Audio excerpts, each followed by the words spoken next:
विधानसभा का मैं विधायक आज से 48 वर्ष पूर्व हुआ था। अलौली मेरा कर्म भूमि है। मैं बहुत बार बोल चुका हूँ कि अलौली मेरा जन्मभूमि है, अलौली मेरा कर्म भूमि है और अलौली मेरा मरण भूमि भी होकर है।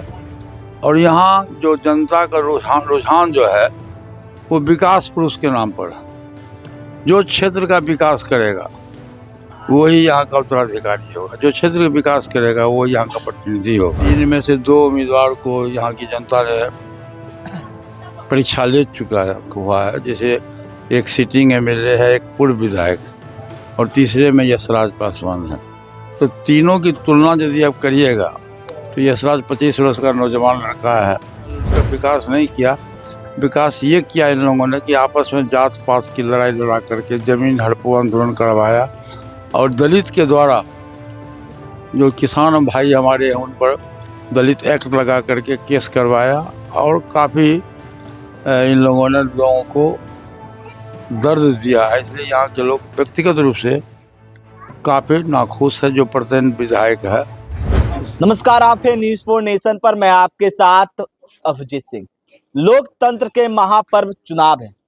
ऐसे में नेताजी हैं वो जनता के बीच में हैं और चुनावी प्रचार कर रहे हैं। और ऐसे में अलौली सीट जो इस बार काफी हॉट सीट नजर आता हुआ नजर आ रहा है, जहां पर त्रिकोणीय लड़ाई है वो नजर आ रहे हैं। एक तरफ वर्तमान विधायक, दूसरी तरफ पूर्व विधायक, तो अब वही यशराज पासवान जो राष्ट्रीय लोक जनशक्ति पार्टी से अलौली में चुनाव लड़ रहे हैं।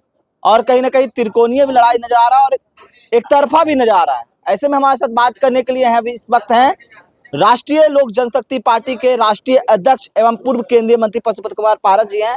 पारस जी, आप लगातार जनसंपर्क कर रहे हैं आपके पार्टी से और आपके बेटे लड़ रहे हैं यश पासवान। क्या कुछ अलौली का माहौल है? ये तो मेरा घर है। अलौली विधानसभा का मैं विधायक आज से 48 वर्ष पूर्व हुआ था। अलौली मेरा कर्म भूमि है। मैं बहुत बार बोल चुका हूँ कि अलौली मेरा जन्मभूमि है, अलौली मेरा कर्म भूमि है और अलौली मेरा मरण भूमि भी होगा।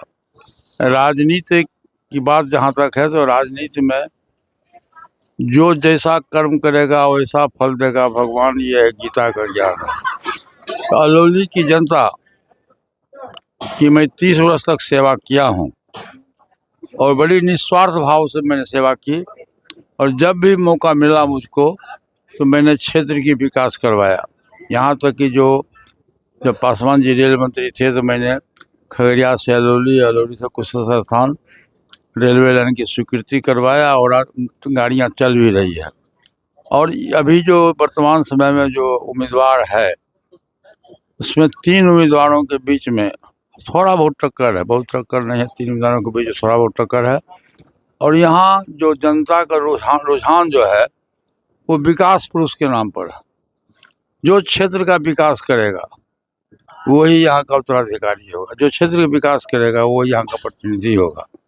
और तीनों में कौन क्षेत्र का विकास करने वाला है आप यहाँ की जनता से पूछ लीजिए तो बेसी अच्छा होगा। हमने जनता से भी बात की है, जनता भी काफी खुश है क्योंकि युवाओं पर विश्वास कर रहे हैं। जिस तरह से यशराज पासवान युवा हैं और राजनीतिक में आए हैं, तो उन्होंने कहा कि सबसे युवा है और पढ़े लिखे हैं, इसलिए हम उन पर विश्वास कर रहे हैं। ऐसे जो 3 उम्मीदवार है, 3 में से 2 उम्मीदवार को यहाँ की जनता ने परीक्षा ले चुका हुआ है। जैसे एक सिटिंग एमएलए है, एक पूर्व विधायक और तीसरे में यशराज पासवान है। तो तीनों की तुलना यदि आप करिएगा तो